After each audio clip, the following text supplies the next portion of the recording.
The Norfolk Broads have long been considered a site of national, historical and ecological importance. They are also considered by many to be the finest area in the UK to fish for pike.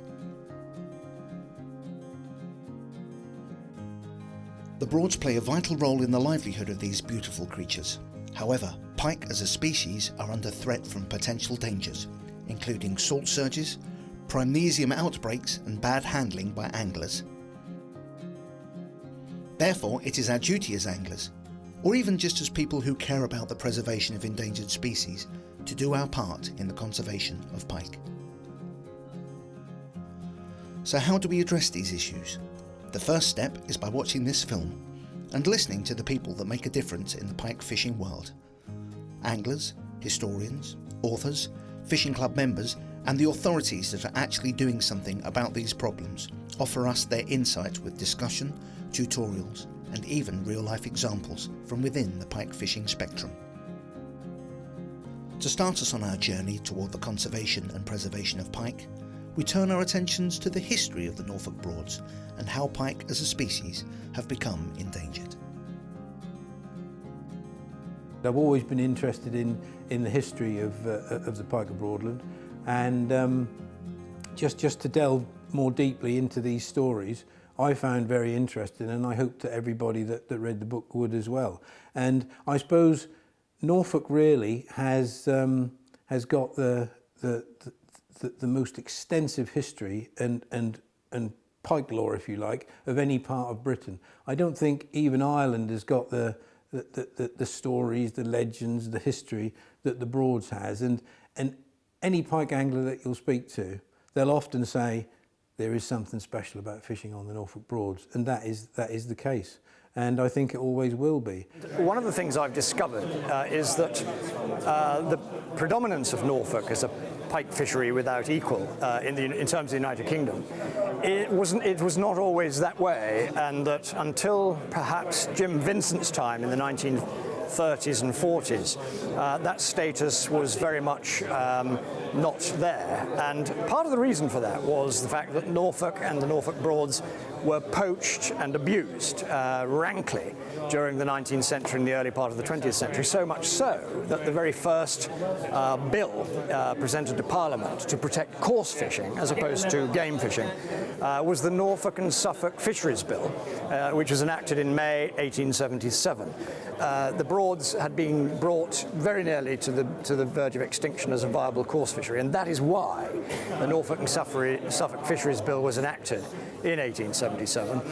This was a unique place with a unique status, particularly the upper Thurn system, which was wiped out virtually in 1969 by the immense permnesium attack. I mean, that wasn't the first time that had happened. It had happened in the 1930s, particularly when the sea broke through the land defences and inundated the Thurn.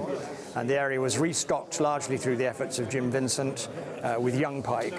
And not very many years later, it became an extraordinarily high-quality pike fishery. I'm slightly pessimistic, I must admit, over the last few years, because I was fortunate to catch what we all thought was the great fern period, the early 80s, when it was found that there was these monstrous pike still alive on the Fern. And we thought it was absolutely fantastic. There were so many big pike. And I think over the years, since then, we've actually seen the numbers slowly dwindling. Still has good years, but I think they've been dwindling through successive permnesium and other factors, salt surges, sometimes bad handling again, which we've mentioned. All these factors contribute, but permnesium on the Fern system is the biggie. That's the one that is really can wipe out that system overnight. I've now fished the Norfolk Broads for perhaps 40 years, and I do remember the good times and I do remember the bad times. I can remember all the different systems on the Broads, the Bure, the Yare, the Thurn system, the Waveney, the Ant. All these systems at some point in time have been fantastic. Not perhaps for monstrous pike, which really only the Thurn has ever produced in numbers, but for quality of pike fishing, in particular the Bielby in the 70s perhaps produced more 20-pound pike than a lot of the other systems. But all these fisheries have risen and fallen as the years have gone by.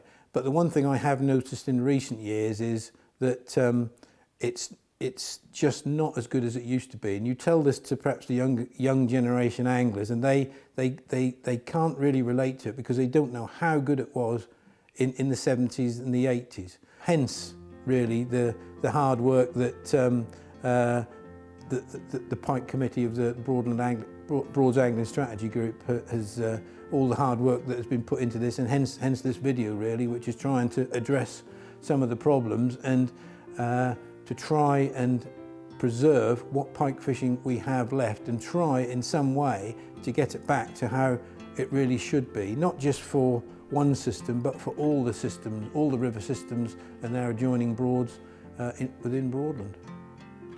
We started looking at pike probably about 3 years ago now, is it? Yeah, properly, yeah. Properly. We became aware that people were saying more and more that they were worried about pike fishing in the Broads. And we felt then, talking with John and Martyn on the Broads Angling Strategy Group, that it was really time to start focusing in heavily on pike. What is going on with pike stocks? What is affecting pike? Why do people think the fishing is not as it should be? So we formed the pike subgroup, the pike strategy group, if you like, of the Broads Angling Strategy Group back in, I think it was March 2010, to really work together and start getting to grips with pike as a really important species in the Broads. I think for me this project is really important because it's very much been driven by the pike anglers themselves. They've really shown an interest. They came forward and said, look, we think there's a problem, we want your involvement. I think it's brilliant. I mean, we talk about big society and localism and all that lot, but and often within our own organisations we don't really fully understand what that means, but this is definitely a really good example of a local community sort of pushing a project and working on something that they think is important. Communication and education is a really strong element, and it underpins everything that we're doing. And the very fact that this DVD is being filmed here today is another strand of the work that we're doing in partnership. And it's all about educating anglers, giving them the knowledge and awareness when they come to the Broads of fishing responsibly, making sure that they're not impacting on pike stocks. As importantly, they're not impacting on the wider environment and other user groups, but they're also come to the Broads with the knowledge to actually enjoy the fishing and value it for what it is. So it's just a matter of preserving what pike we have got, trying to do everything we can to bring the systems back to how they were, how they should be, how we dream of them being again, and care and conservation for Broadland pike.